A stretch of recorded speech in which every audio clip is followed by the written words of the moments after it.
Hello and welcome to a special episode of All Caps. I'm Isaac Anderson, the author of A Song of Bones and the Garden Maze. I'm joined by my special guest, Trinity Cunningham, the author of the Unbound series. But it's not called that. It's called something else, right? It's The called the Guardians, Guardians of the Weldafire Stone. the Guardians of the The second book, Wildfire Stone, you said? Weldafire. Weldafire. It's It's different from a wildfire. It's a weldafire. a Weldafire. It's a play on words. It's actually, what do they call? I can't remember what they call them when it's W is for water, E is Oh, for earth, L is for anagram? light. I don't remember. I Maybe. don't know. I You'd think hope that we'd know this as writers, but it's just one of the things we're supposed to know how to do. But oh man, sometimes my stupid brain gets the better of me. Anyway, thanks for coming on the show. How have you been? What's Yeah, what's going on? You got a book launching soon. I do. Yeah, it's coming out April 25th. So I'm kind of like in that crunch time to get everything in order, and I do not feel ready at all. But it's my own doing. That's the beauty of indie author. Being an indie author is like we put our own deadlines on ourselves. Yep, What to that's do. true. That's true. Yeah. So what are you rushing to get done? Like So what's the final little thing? I've not. It should be like on Ingram Spark like this Yeah. week, like it's supposed to be, because I did book a book launch party at my local, like at my chapter's local Indigo here in my city, and they have to have 4 weeks before, like, for order time, Right. and then Yeah. about 1 to 2 weeks to load it into their data. And I'm Mhm. like, okay, great. I was taking into account 4 weeks to get there, not the 2 weeks to like input it. So I'm like, okay, so I needed an extra 2 weeks that I didn't give myself. Yep. So I'm kind of like, it's in for a copy edit. So I still have to make all my revisions as soon as basically as soon as it's back, I'm in the zone.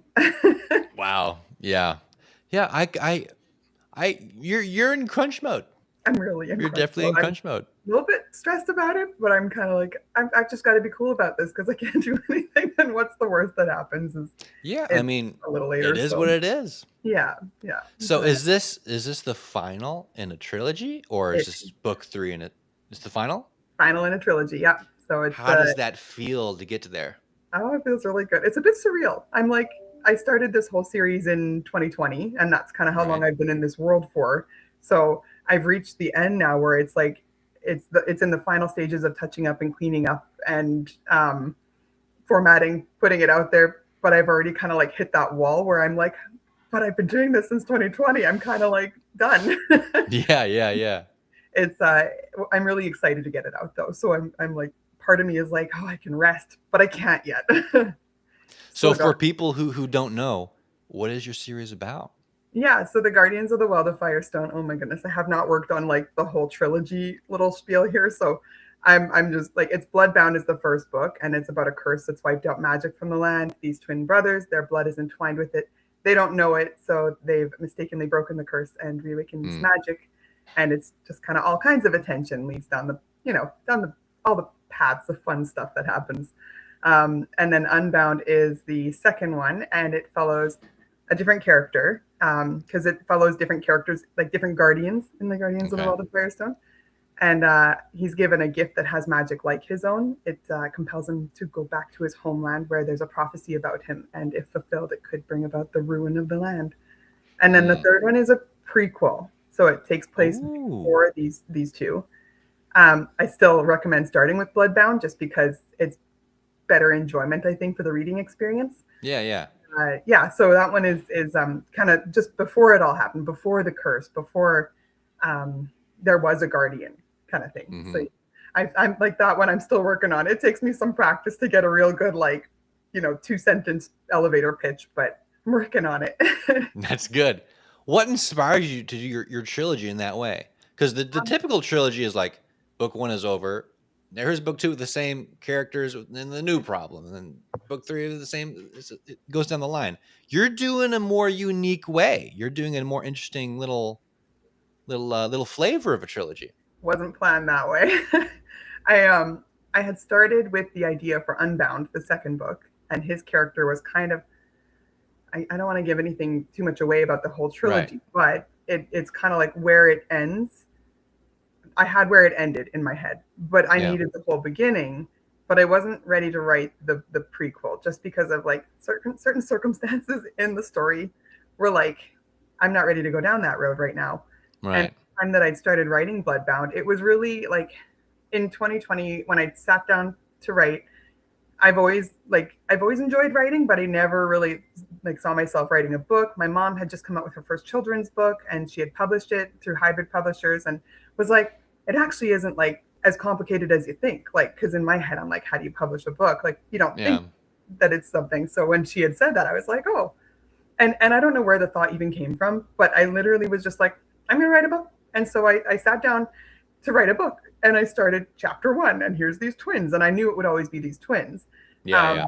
And so when I started going with the story, it was just the story that needed to be told first, like, and the stuff that I was going through personally, and dealing with, I was really able to go alongside my main character and deal with those issues with him and grow from that. So it kind of had my own little personal character arc throughout that, Okay. that paralleled on some levels with him, and it was just necessary to write in that order, to write the first book and then the second book and then the prequel. And I was like, I can't change anything now, which I would have liked Yeah. to have. Like in my head, I'm like, there's things that I want to make happen that are not like the way it's supposed to be. I'd rather this happen or that happen, but I've got to stick with the original. I've got to stick with the true story that's there, like the original, what's the word, vision for the whole thing. So it Right. kind Yeah. of forced me to do that, which was why. And then certain things must have been on like a subconscious level or something, because there like certain things that as I got through certain instances that happen, I was like, oh, I don't know how I'm going to make that tie into like this theme over here. And then it would just like, didn't just come to me. It would be kind of a process of sleeping on it and thinking on it. And then Yeah. just like, oh, that's what happens. And it's so perfect. And it works exactly with this. And it's like, I thought of it all along, but I didn't at all. So a lot of it just like really tied into place, just naturally. You mentioned earlier you weren't ready to tackle things in the prequel when you're writing the first book. Was that because you were still hazy on the world, or it was like a certain emotional depth you're not ready to tackle yet? Or what was that? What was that? It was the emotional depth one. There Okay. was, I mean, and there were certain instances that I knew I was playing off of that in my own, like in my own experience, that I also wasn't ready to kind of go down that road, Mm. because just I tend to do that. I tend to take a lot of, I mean, that's what we do, right? We take from our personal experience and we pour it into our work. And for me, it's like whatever story I'm working on, I'm choosing to deal with certain things in my life that maybe I probably should address and deal with at that Right. time. So like in choosing to go with Bloodbound first, it was not at the time that I didn't understand it or know it then, just how much I needed that. And then same with Unbound too. There's a lot of like themes in healing in that book. And so it Mm. was just for my character to go through this process of healing. And it felt like right where I was at too, just this point of like from one to the other. And then the third book, I kind of had to go back into things that like now because I've healed and I've gotten over things, I can kind of face them. Let's go Yeah. back over this way now and see if we can. I did struggle though to write that one a lot more than the others. So I'm kind of nervous to see how the response it gets, because Yeah. Yeah. it's a little different for me. So So when I was working on my initial trilogy for Song of Bones, my little mouse book with knives and stuff, yeah, um, I think I got I oh, you got a copy. I Oh, got that's a right. copy. Did I sign that one? Is that what this is? That signed one No, or? I think I got this one on Amazon. Oh, okay, I would okay. have loved to sign If one, but if we ever meet, I'll be sure to sign it. I'll yeah, give you one of my little drawings over here too. yay, that would be awesome. Um, I planned so book one was going to be book one, but it got huge and became just 3 books. So the That's first how it book is goes. now a trilogy. So, but what I wanted to do, I wanted each trilogy to be almost a different genre. Ooh. So when you're done with book one, book two isn't just more of book one. It's a different kind of story, following the same circle of characters, but focusing on a different like two of them. Okay. So Yeah. Yeah. everybody's there, but we get more focused on this character. And then book 3, it changes again to a new kind of genre. And we're focused on these characters. So Yeah. that was my initial plan. Did So you stick with the plan? I will stick with the plan, and Yeah. book 2 will be a book 2. It will Nice. not be another 3 books, because now I know how to plot these books now. Yeah. I didn't understand having that many characters and that many ideas was too big for a book 1. But when you were sitting down, did you plan to do a trilogy, or did a trilogy just happen for you? Initially, I knew the story was bigger than one book. Like I already kind of knew that. That's This is a true. good question. What Yeah. was the hardest scene for you to write? Um, I'll come back to your question, Isaac. There was a scene in Inherent Bound in the third book, and it was, it like really, there was an experience that I had in a store, and it was, I left the store crying in front of Hmm. people. Like I left the store in tears for like this thing that happened. And what I really would have liked was somebody to have my, hello, Mike, someone to have my back in that situation. And there Hmm. was nobody. And so in writing this scene, I had a situation where this woman was um, somewhat being, like humiliated in a way, Yeah. like, um, and my character was that person that I wanted somebody to be for me. So it was like I was able to kind of like to like face that by bringing somebody in and taking like, yeah, it Yeah, was, yeah. but it was very difficult to write that one. And you'd think that this other scene would have been really difficult to write, but it was this. I can't give it away. Yeah. It's a pretty major thing, but this other thing that happens I was don't know if it's because I'm a guy, but the hard things for me are like technical things. yeah. Like I'm working on a short story right now for an anthology. I don't think it's been announced yet, so I'm not going to say very much about it. But it's sci-fi, and there's a little couple of sentences I need to describe as some tool this guy has. And I don't want to jump into like it was this long and it weighed this much and it smelled like this and it felt like this on his fingers. I just wanted a couple of short sentences, and it's so freaking hard just to get Gotta because look up I synonyms. yeah, and then it's something that doesn't exist either. So I have to describe it a little bit. I just Yeah. can't say the screwdriver. But it was like a screwdriver. It was similar to a screwdriver, but completely different, and it made a weird noise in his pocket. Right. Yeah. I know what you mean. I do. I've invented a few instruments for Mm. my books through mostly in Unbound. There's a couple of them. Yeah, in Unbound there's an instrument that's made up, and I was like, how do you describe an instrument that doesn't exist? Yeah. Like, and it's just kind of giving. It's really just creating a picture in the reader's mind, right? Like you just have to Yeah. give them enough to like imagine something. It doesn't have to be exactly what you imagined, envisioned it, because they're probably never going to like envision it exactly like you do. That's kind of the beauty of each character, each person who's reading has their own perspective they bring to the table. So like Yeah. it could, in their head it looks completely different than what you actually described. But I was reading one of Orson Scott Card's later Ender books, where he's describing an alien on some planet, and he did it so fast and so well. It was like it wasn't exactly this, but he was like they were like rabbits, except they're flat and they chirped. okay. And that's all the time he gave to that thing. But Yeah. that immediately every person reading that thought of a different thing. Yeah, right. And it Like was alien. It was weird. rabbit chirps. It is. Yeah. Yeah. I, Well, I hope it sounds like your book is a personification of like your soul, and maybe. that's cool to see. I'm like, yeah, maybe. I'm a little bit scared about that though. Yeah, yeah, because you're putting yourself out there quite a bit. Yeah, yeah. But you know what? It's like, and the themes, like I do focus a lot on theme in each of my stories, and there is an overarching theme throughout the whole trilogy, which is kind of what like you don't necessarily see it in books 1 and 2 together. It's that third one that you need that kind of will like the whole picture is there then. So it's like, okay, let's see who gets this. If, also as a writer, did I like put this out there well enough that readers Yeah. understand? Is it grasped? Like that's what Yeah. I'm looking for. Is like, did you get it though? Like, So what's next for you? Like, are you gonna play some more in this world you've made, or are you exploring other worlds? I have another. So there's 8 countries in this on this continent that I've invented, and I really only focus on this one country, Kartha, which is the one with magic, and That's Michael from the last show. He's here Michael. to Yeah, here to just sneak in. it is. Yeah. Um, I forgot to say. What was the question? What's next? There are multiple Oh, countries in the yeah, world.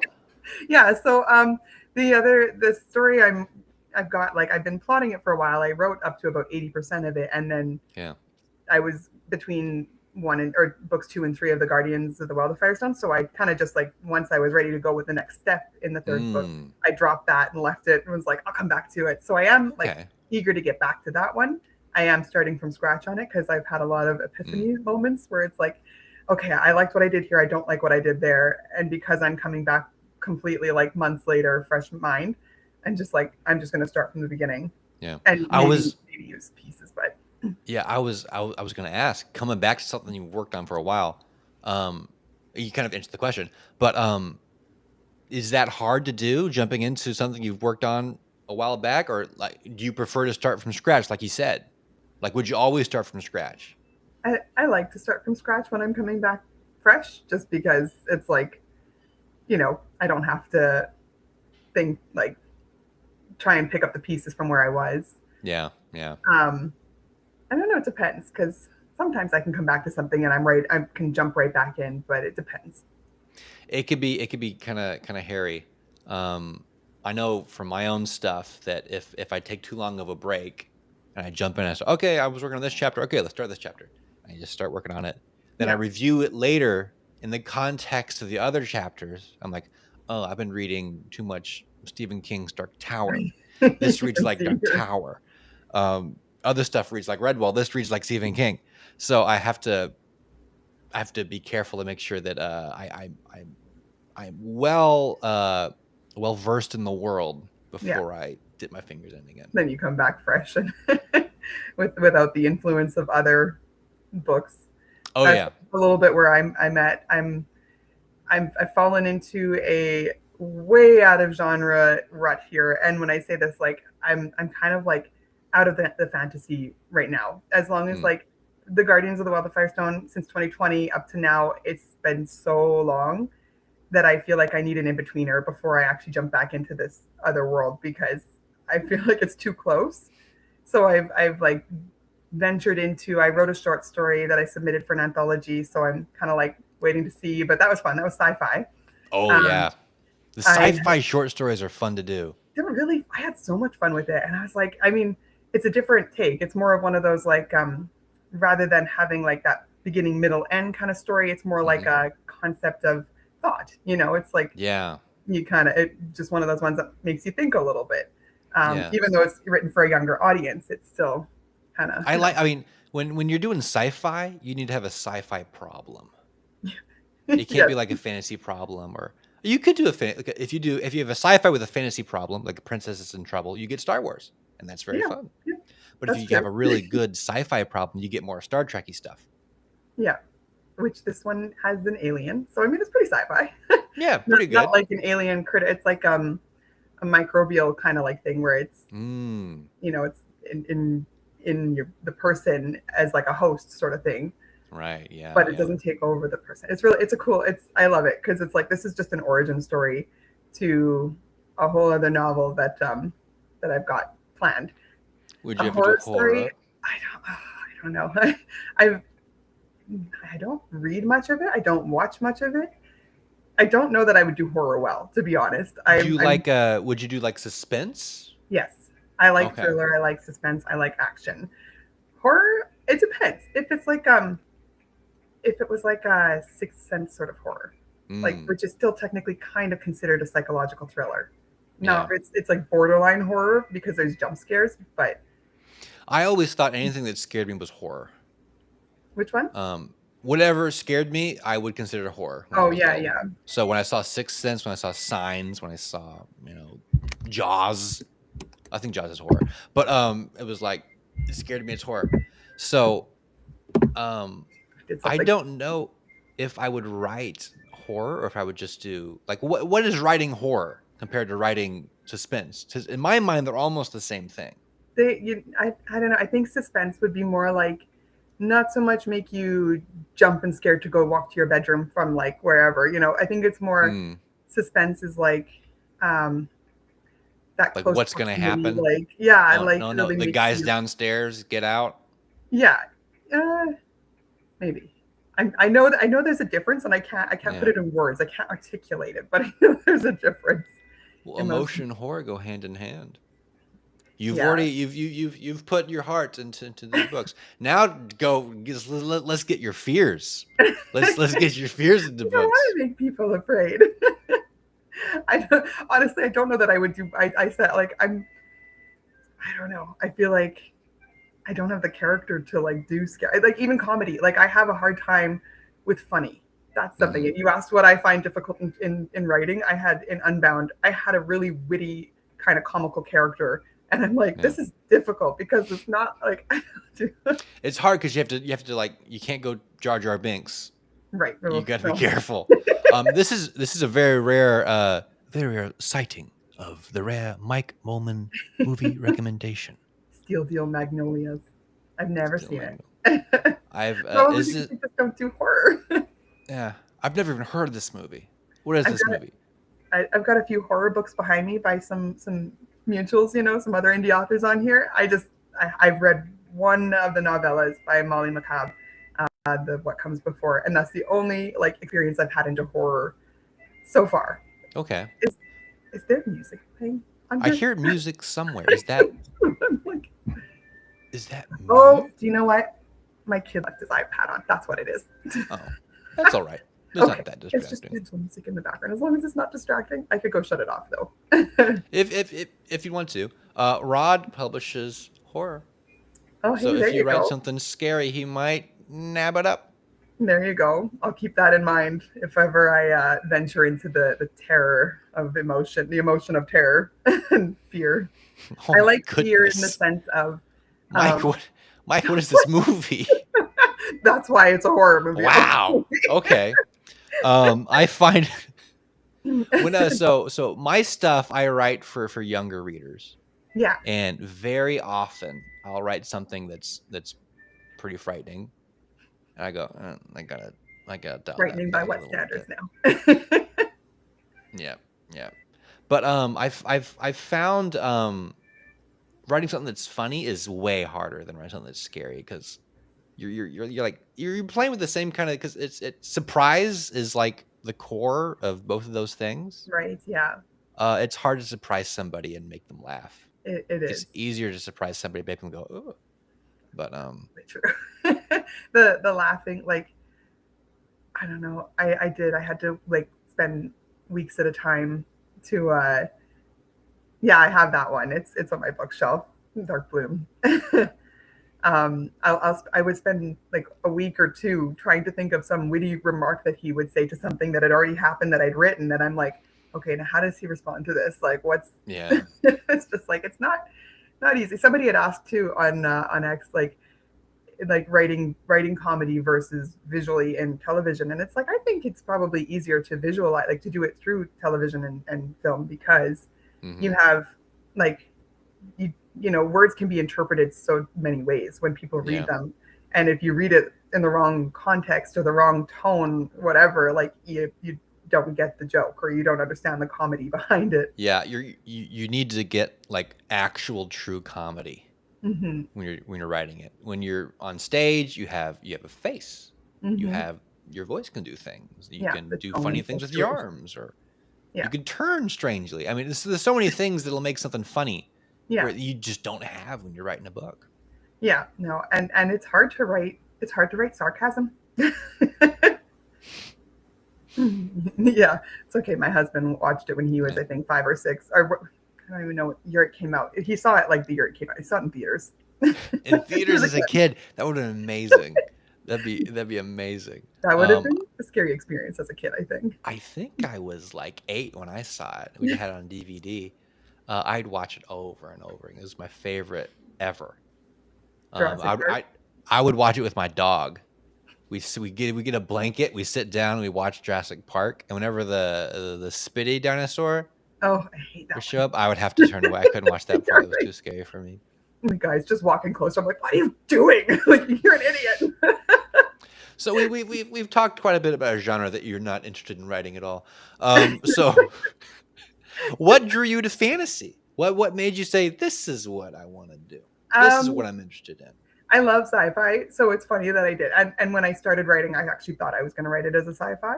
Yeah. I had intended to. That was the plan. And then I'm like making up countries and I'm making up cities and I'm making up magic. And I'm like, this is not a sci-fi. This is definitely fantasy. I discovered that I have a bit of a knack for inventing places and, doing that. And I had fun with magic. So it kind of was just like unintentional, but natural.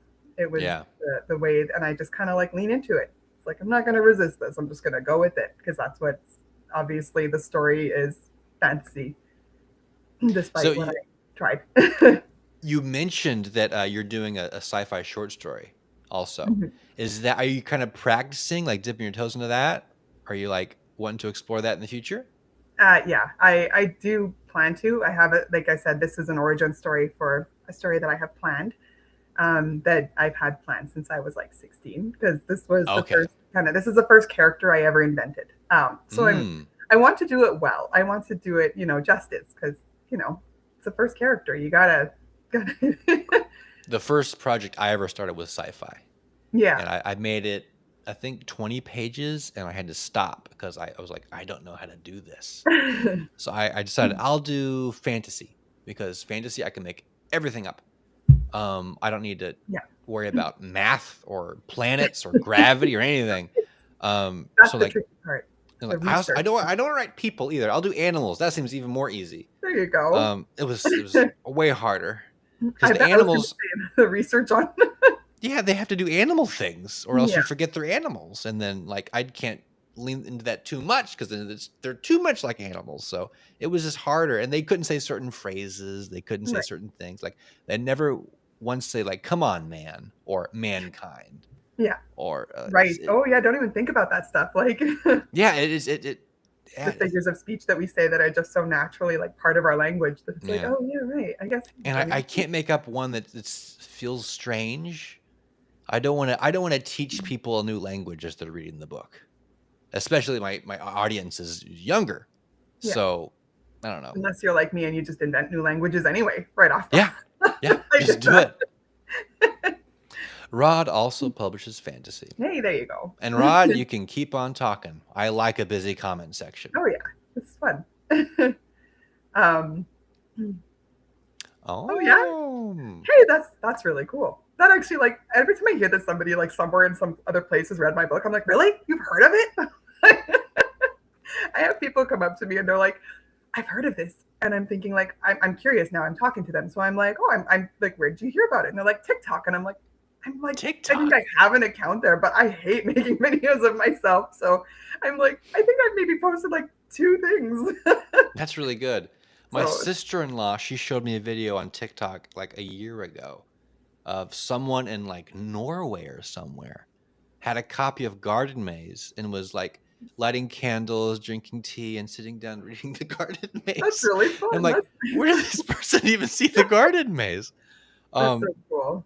That was really fun to see. I love that. That's so cool. It's just like, it goes to show, right, that what we do is working. Like, yeah, it's encouraging, because sometimes it feels like it made me sad though, because she sent me a message years later when I had put out Song of Bones. She wanted a hard copy. She's like, "Will you have hard copies in London?" I was like, "That's so cool." No. Oh yeah, no. I can ship it to you. He's like, "No, you can't. That won't work." It is expensive to ship to Europe, and yeah. I just like, if I was so I'm going to Ireland this summer, and I was looking into doing shows, like different markets or whatever was there, even like libraries and just like seeing if I would come in and do a reading sort of thing. I was looking Hmm. at bookstores, and I had to get my book into bookstores because I'm like, well, it's on Ingram Spark, and it's all like like trade discount, this and that, Yeah. and all the things that they want for bookstores. But they're like, oh, we won't because it's too much to return because it's in North America, and I'm like, oh, Yeah. then really like I found out that there's a couple of distributors in the UK and Ireland. There's one, but then they don't work quite the same as Ingram Spark, where you can just go on, create an account, publish it, whatever. Like it's different. Hmm. So I'm like, I don't even know the first thing about like getting into this door, but I want to. I want to learn. Yeah. So Yeah. I was looking into ordering books from Amazon to have shipped there, like Oh yeah. directly, rather than me shipping them, like doing that because I have my in-laws there. So I was like, maybe I'll just ship to their house, but Yeah. Yeah. kind of just like That'd trying be to handy. explore expand. I would. I don't think I'd bother with. I would like to have my books everywhere, Yeah, but I would like someone to approach me and say, "We'd like to buy the rights and do it," that would be rather lovely. than me do it myself. Yeah, I'd love just to focus on writing the best books I can, having them become popular yeah, here in America, to that'd where be, yeah, people are asking them in other countries. yeah. But That's like the dream, right? that's the dream. That's the dream. You're like, Slowly but surely. it's like you're like, when are the movie producers going to come up and be like, I loved your book, can I make it into a I saw it. It was. I read it. My nephew read it. He said it was great. I want it. yeah, We'll right. take two. I'm working on a pitch now for I am gonna start like pitching to producers because I'm like it would be really Oh, cool just to try and see, but because I have ideas that will not work well as books, but will work good as like animated films. oh yeah, yeah, that would be really As fun. I've always wanted to do animation, so Yeah, I've do it. thought about taking a month and just making like a packet. Like here's the cowboy idea.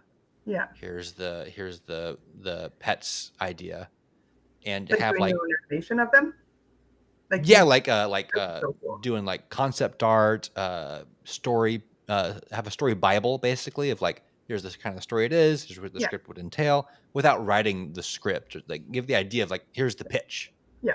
and they would It buy it's that and like a do lot it. of extra work to go and write the script after you've already written the book too. If it was like if it was a film, I might do like a little outline of what happens, like Yeah. the beats. If it was a series, I would write the first like 3 episodes Okay. Yeah, in that. that makes Um, sense. I had to but write. I'd literally have to like take a month to do It would one take of those. Yeah, and it's a different kind of writing style too, right? Like Hmm. I wrote a brief script of Bloodbound in graphic novel format because I sent it to an Mm. artist, and I have a little like 16-page graphic novel excerpt of Bloodbound. So I had to go and write this script, and as I was writing, I'm like, oh, like very very minimal words. Everything has to be really visual, just like, Yeah. and it's so difficult when you're used to writing so many words. But that's just like that was a good sample, but it was Rod is going places. hey, and UK is huge for fantasy. Like that's Mm. part of like why I'm like I want to get in there, but just Yeah. gotta. I wonder how, because Redwall is from the UK technically, Well, and my stuff is very inspired by Redwall. okay, So maybe the UK nice. people would like it. I don't know. Yeah, there you go. Put it out there. You. Similar to what you did. I Yeah, stole this from you guys. Maybe you'll buy it back again.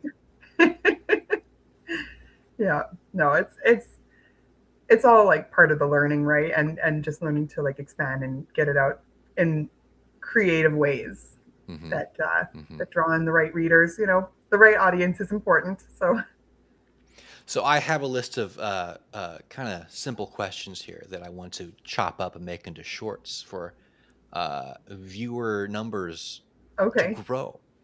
Um, they're kind of like boring questions, but what's boring? Boring is subjective. how do you combat writer's block?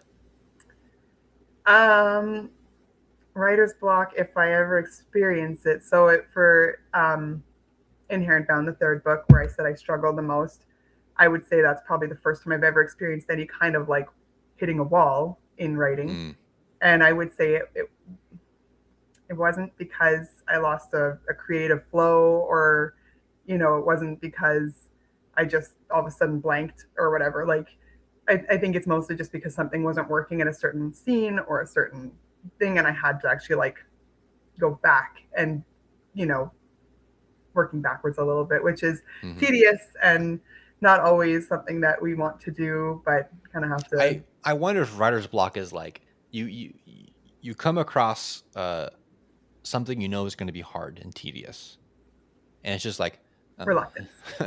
this isn't fun anymore. So Right. writer's block can just be just here's the hard thing you have to do. You have to do dishes, Yeah.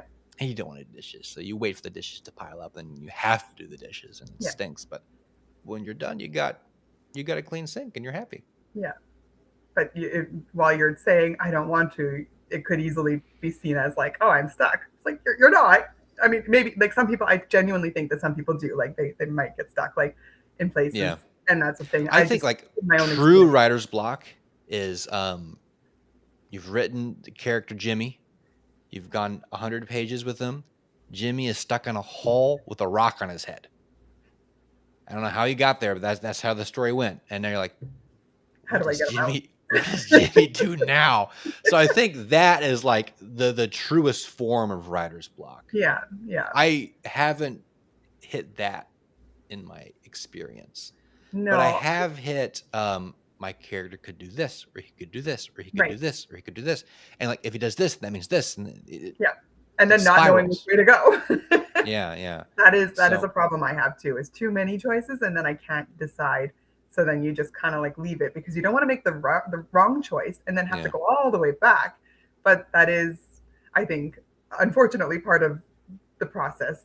And yeah. like, I watched an interview with a favorite author of mine, and he had said like he's like yeah sometimes like go down those alleys and dead end, and it's like I have to go back. It's like it's part of the Yeah. job, and it's like it's so true. It's like, yeah, it's part of the job. When I come to those crossroads, and I know when I sometimes I don't notice I'm in a crossroads, but when I do like notice, oh, I could do multiple things here. I try to remember, um, do the most interesting thing. Yeah. Oh, that's a good. Yeah. Don't do the most easy thing. That's Do the thing that yeah. oh, this is interesting. So instead of having okay, so the easy thing is the characters it says something clever, it gets out of the situation. Next part. Okay, that works, but what if they failed here? What would Yeah. happen if they failed? Sometimes failure is more interesting than success in the It is. story. I agree. And it's like yeah, finding like what could go wrong and exploring that path. What's the worst that can happen? Let's explore it. Sorry, characters. Absolutely. Yep. And you have to sometimes you gotta backtrack, like you said. Yeah. This is Yeah. part of the job. And it's I think that's the part is like depending on how lazy I'm feeling. It's like, oh, do I really Yeah. want to though? Yeah. Sometimes it catches you on the wrong day Yeah. and you're just not up for the challenge. Yeah. Yeah. So I'm oh, these are all ones that we're catching up on. Great. Yeah. Have fun. That's Have exactly it. Yeah. yeah. I'm in this place right now. Like, so you asked what's next. I'm writing like I'm not on any specific project right now because I said it's crunch time. There's no way Yeah. I'm just not. But I'm thinking, and I was just approached recently about another anthology idea for short stories, and I'm like, Mm. oh, I'm in. And as soon as the prompt was there, I'm like, or like whatever the idea is, I'm like, all these ideas just came, and I'm like, oh yeah, okay. And now I'm like, because of the series that I was just reading, that now I'm kind of stuck in this like spy thriller. I'm like in a spy thriller rut. I'm like, I'm gonna Mm. make like a spy thriller sci-fi because those are the best. So I'm kind of having fun with just creatively plotting, even though I'm not writing currently. So Yeah. I spent last month I spent a long time so in February I had my first like book fair okay, where I had a stand, I had books and people came, I signed things and people like bought things and like a market kind of thing. yeah, they had it was a literacy fair here in Miami. Nice. And I was invited to actually be one of the people there presenting. And it was very very very fun. And it was my first time interacting really with, my target audience. And I think I did a good job with the books because a 12-year-old, 11-year-old kid walking by looking at the books, he sees my books, he goes, "Oh, what's this?" What you want? I said, "Well, this is a bunch about a knight and a squire Down their luck, they get lost in a cursed hedge maze. This one's about a bunch of mice are forced underground, forced to dig, and they don't like it. He goes, ah, and he's like, which one do I choose? So it was really cool to see people really excited to get the book and take it home. And so I left from there thinking, what else? Because those books I wrote for me, for like a younger me. It's like, okay, so I've been exploring ideas like artsy, successful professional author Isaac wants to write this deep, meaningful thing and change the world with this story. But then, like, what are some more fun stories that I would have liked as a kid that these kids would have liked? So I and you're changing the knocked out world with those. yeah, you still changed the world. I mean, I outlined 5 different little projects that I think I can do in like 3 years. And there are things that I would have wanted to read when I was a kid, dinosaur things, space things, and not make them big, massive tomes. Make them little short, little stories that they can read and enjoy and like fall in love with reading. Yeah, that's perfect. I think that's really what I want to do. I want to have my masterpiece.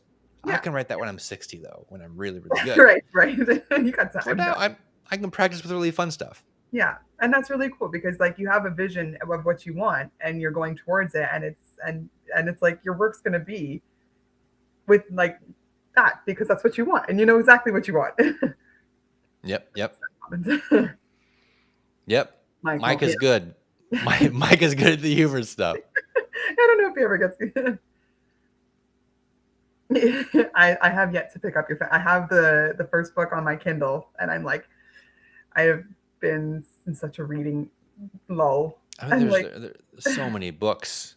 Yeah, not because I can't find something good. Like there's so many books behind me that I look at every day, and I'm like, I could just pick it up and start it right now. I could finish it in a day, but I know that I won't get the other stuff done that I have to get done. It's like, here's a fun question. If you were to rewrite the trilogy from the start, is there anything you'd change?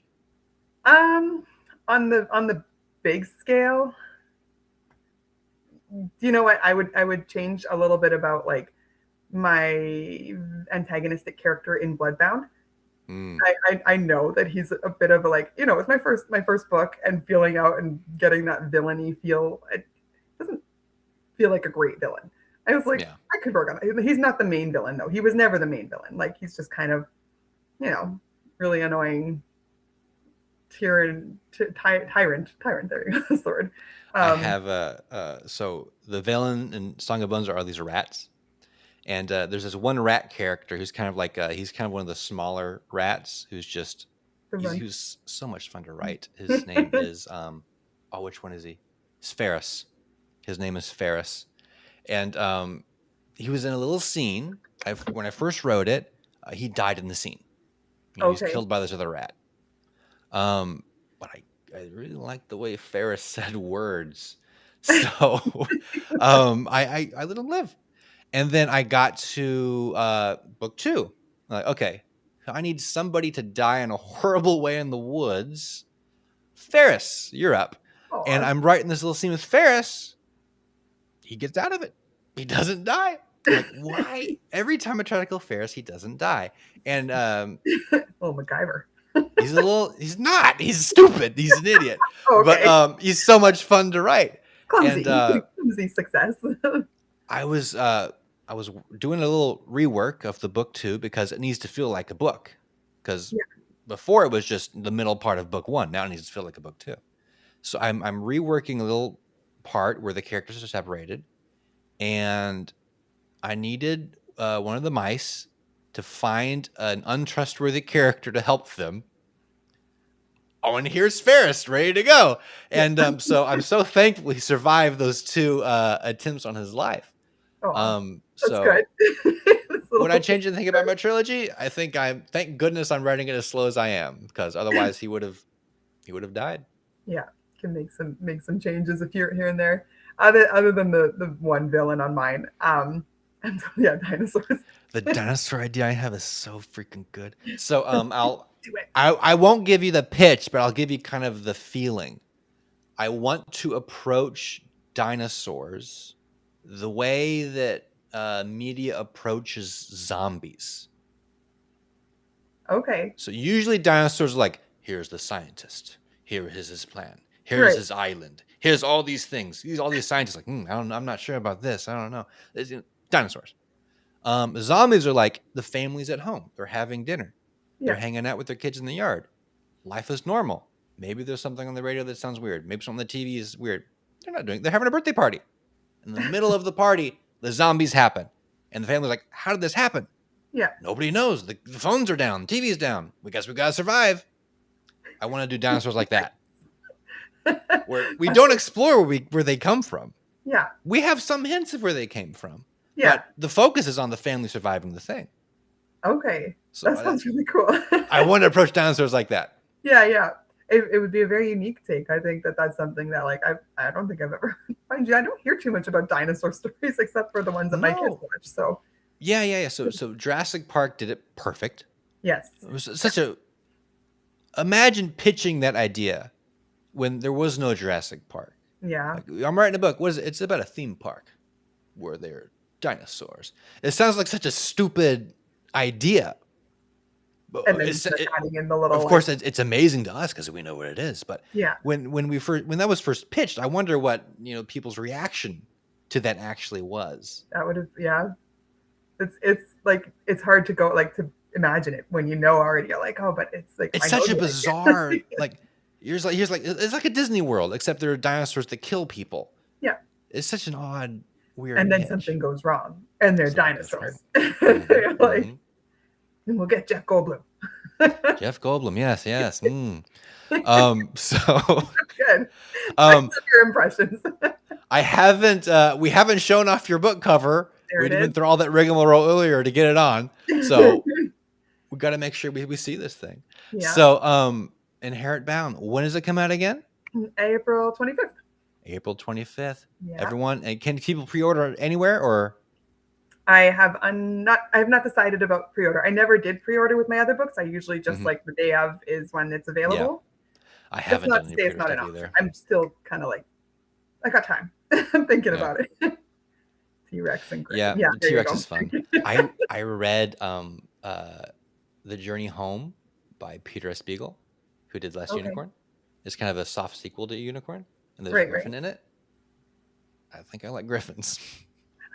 Oh, griffins are very, very. The way his griffin was so good, was so wonderful. Are you ready to play a little game? I am. I think. I put a game. I say that, and I'm like, yes, hesitantly, but yes. Okay. You don't need to be hesitant. This is gonna be a very, very easy game. It's a game that I call a stupid personality quiz, where your darkest secrets are revealed to the entire freaking world. I should be scared, shouldn't I? No, you don't have to be scared. You're not scared. This is just a simple personality quiz. Okay. So, here we go. The first question. Stuff up, right? Just kidding. Did you notice the spelling mistake in the title? Yeah. You did. Oh, yeah, you did. Spelling is spelled wrong. Fix it. Well done. Oh, did you notice the spelling mistake in question 1? Oh, I did. Spelling. That's what I didn't see a title. Oh, I did see a title. Oh, the title? Here's the title. Notice the mistake here? Yes. Word. Word. And then the word and the whole word. Okay. That's enough stupid spelling stuff. Here's the first real question. What is your favorite color? Is it A, blue, B, yellow, or C, puce?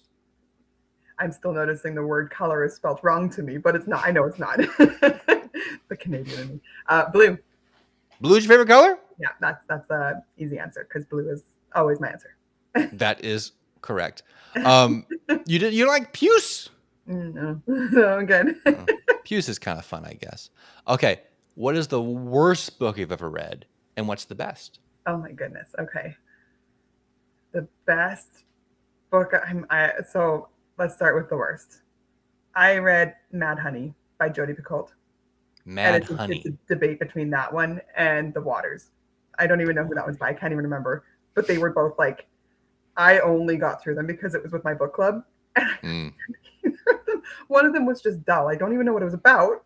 And the other one was like, it was just, there was an injustice kind of thing that irked me so bad at the end that I was like, I can't believe she did that. And it made me so mad to the point that I'm like, I hate this book. So, I mean, like, in fairness, they were written well. And I can't like bash that. I'm not. It was just like my own personal take. They just, that. Best book. I love the Warden Son series by Nikki McCormack. Ever since I read it in 2024, and it was like my favorite series. And that's in the fantasy realm. I'm going to go by genre, but I love The Slow Horses by Nick Heron. And Slow like, Horses. Yeah, that's kind of where I'm like obsessively in right now. But isn't that there's a series in Apple of that, right? Yeah, and I watched the series first, and then I was like, I'm curious about these books because I heard they were books, and then I went and bought a bunch, and I bought them all and read them all in like a really short span of time. And I'm like, the books are so good, and they really did it justice in the series. Okay. And so I'm way ahead of the game now. So next season comes out, and I'm like, I already know. I that probably bodes well for Brandon Sanderson stuff then. Oh yeah, if Apple's good at I reality. Really appreciate Apple's work because they do a great job. Nice. Okay, next question. If you had to chop off a toe, which toe would you pick? I have to feel my toes. I don't know which one. Why do I have to? Not the pinky and not the big one. Not the pinky, not the big one. No. The one right in the middle? Maybe.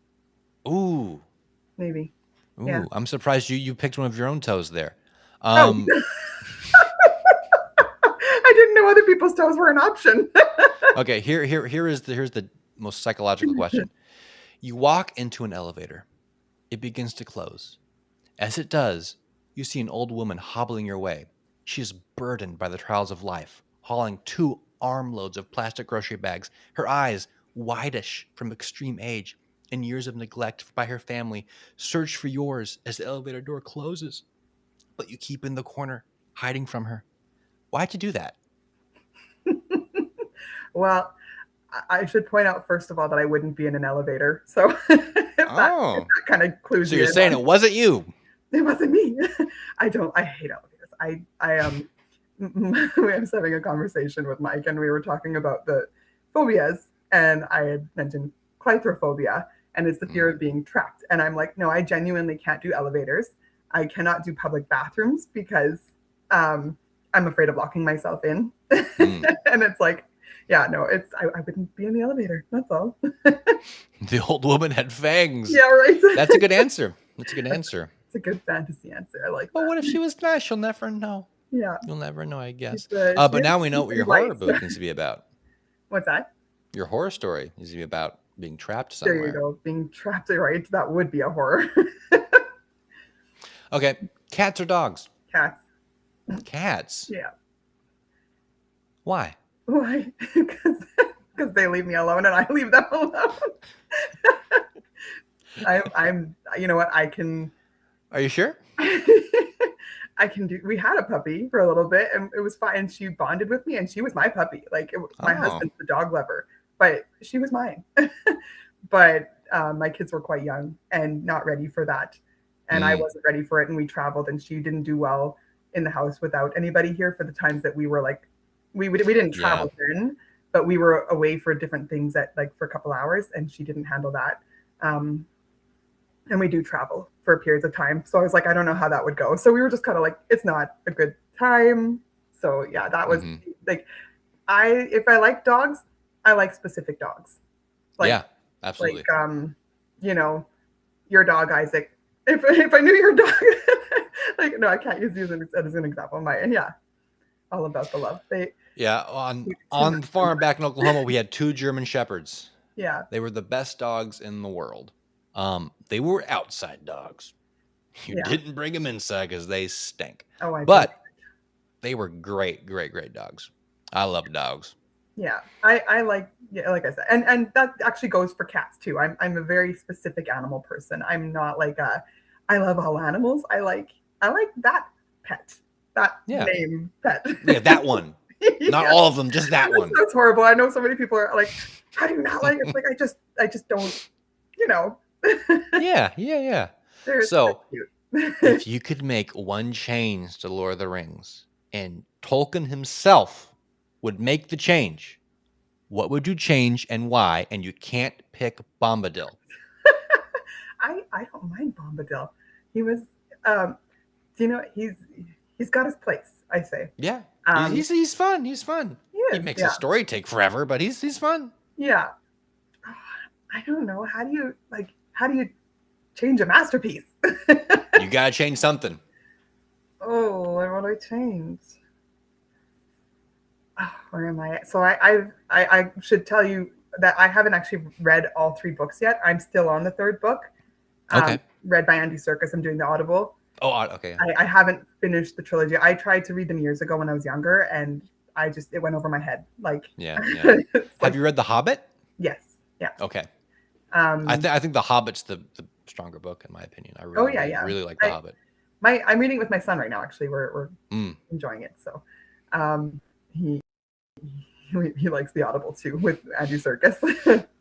Rod just wants to be part of the fun. That's the change right there. No. Yeah. I think that would be interesting. Like, Tolkien, could you just let me write this with you, please? Yeah, right. I won't do anything. I just want to watch what you do, and you just talk as you're doing it.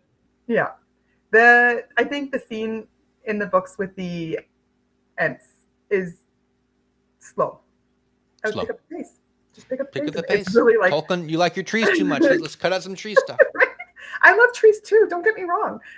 It's just, I think like there was a whole bit where Pippin was off with the younger of the trees, and like he laughed at everything. A whole lot that happened that I was just like, he'd splash the water and laugh. He'd see trees, he'd see leaves fall, and he'd laugh. He'd see chipmunks and he'd laugh. Like, hey, we get it. He's laughing at everything. Yeah. And I get it. It was the atmosphere. It was the tone. It was part of the whole adventure, right? That's what Tolkien wrote, was the adventure, the story, that this is like, you're in this world. But if we're talking on a story level and progressing towards, the end game, like, come on, let's keep going. So that's my, I'll say it's my interesting choice. Okay. Your personality is, because this is a personality test. So I have machines tabulate. This is all very advanced. Oh, hang on. Mike would change Faramir. He's too reluctant of a hero. Interesting. I have only just briefly kind of had bits of him so far, because I'm only at the beginning of the Return of the King. So the change I feel like he comes a little more in that one. This might be a terrible idea, but I would have him cut off the end of Return of the King, where the hobbits go home and have to deal with all the stuff in the Shire. And I'd say, make that book 4, please. And have them stop and pick up Bilbo on the way. So we have old Bilbo and young Frodo on one last adventure together to save the Shire. Ooh. Have that be the final book in the quadrilogy. That's what I would recommend. I like that. But of course that would probably be terrible. But here is your so our machines have tabulated your personality is. Okay, drum roll. Project launch and go live. I don't know. What does this mean? What does it mean? What is our computers are perfect. This is you. This is what is go live. What is this? Go live. Launch and go live. What is it? What is this? What is this? This toy? It's a play structure. It's a play structure. There's a slide on it. There's a little climbing stairs. Like, my kids would be all over that. Huh. Okay. So your personality is I think this is saying that you're a mom. I think that's what we've determined. Got mom on the brain. That doesn't go away.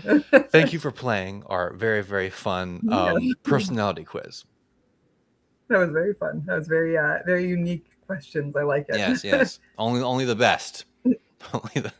I feel like the cats and dogs gives me away a little too much. Well, cats and dogs is usually a pretty good question to ask somebody. It tells you, because if they say cats, the reason they say cats is important.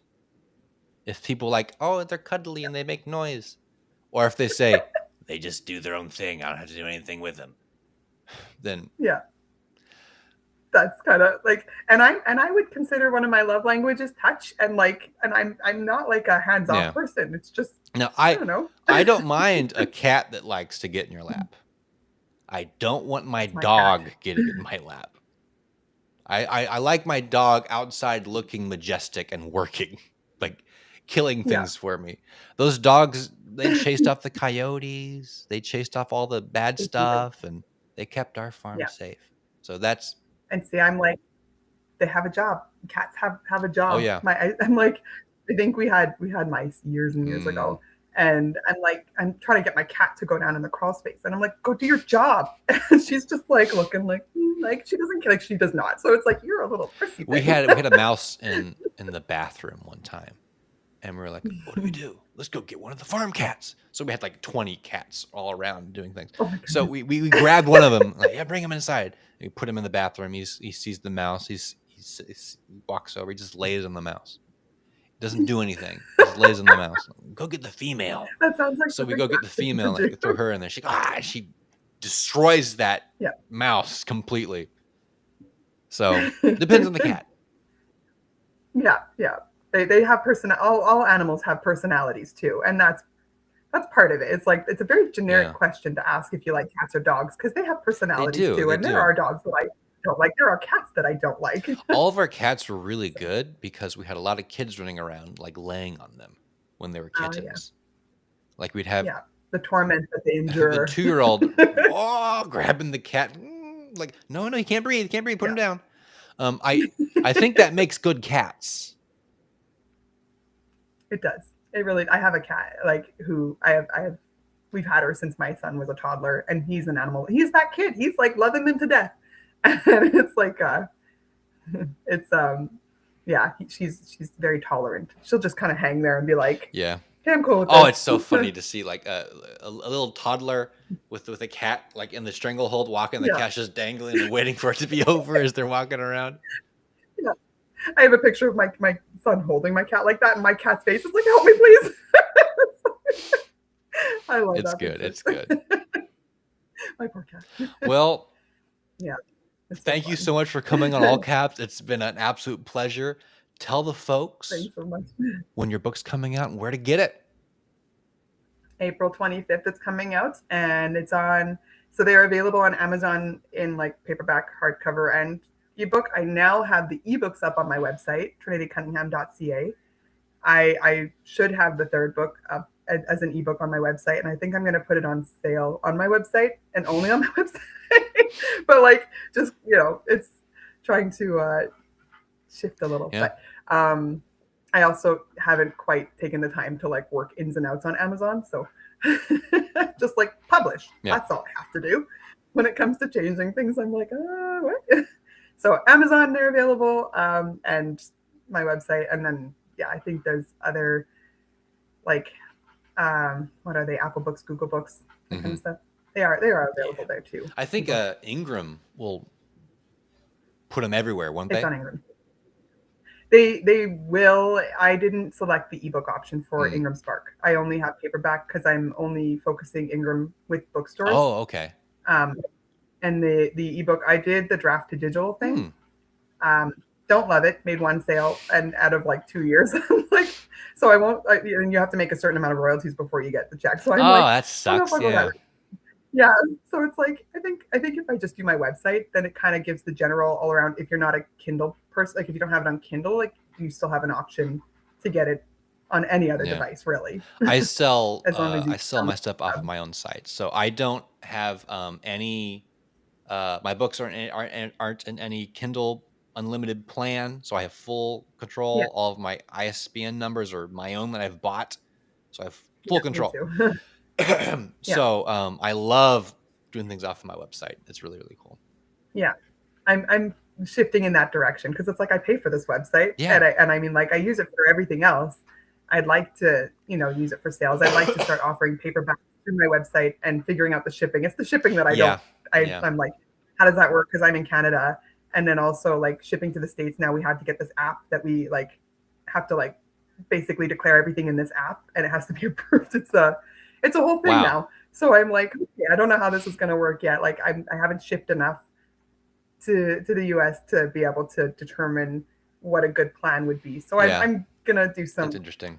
looking into, but I would like to offer my paperbacks through my website too. Yeah. So I would, but for now, for our tool we're building that runs my site, we're making like a web builder that's like a competitor to Wix, but it's like collaborative, okay. where you can invite other people to also sell their stuff on your site. And you can set Oh, up really like cool. if you want to take 10% of sales or no percent of sales, you can set that up however you want. Hmm, But I've been that's looking cool. into different print on demand services that offer their APIs. So in the future, this might be maybe a year down the line, I'll be able to upload all my stuff directly to my site to print on demand right there without having to deal with That'd be with really you cool. with Amazon or with Ingram or Yeah, I have printers. Like I have 500 copies of my book. Like because I buy bulk in my printers that are local to me here. Like and you got local they're printers. That's across Canada. cool. Yeah, like they're actually worldwide, but they're right in my province. So I'm like, oh, I could just drive. It's 3 hours, not that far. So I take my van, my minivan, and I go pick up a big bulk order. And because I do a lot of local like markets, I do a lot of in person stuff that I love doing, and so I keep a really good stock. And yeah, so I could like that part is not the issue, the printing on demand sort of thing. Like I've got copies to Yeah. ship. It's just the shipping that I've got to grasp a handle on. But yeah, so my website, Amazon, and yeah, and Inherent Bound is out on April 25th. Very cool. Thank you for coming on. You've been an amazing guest. Everybody, make sure you follow her on X and on other places. Are you on Instagram or? I'm on all of them. You name it. I'm on Instagram, Facebook, I X, think TikTok, I've even though I listed don't. your socials in the description, I believe. So Okay. Yeah, everybody yeah. check that out. Follow Trin, and thank you for joining us. Everyone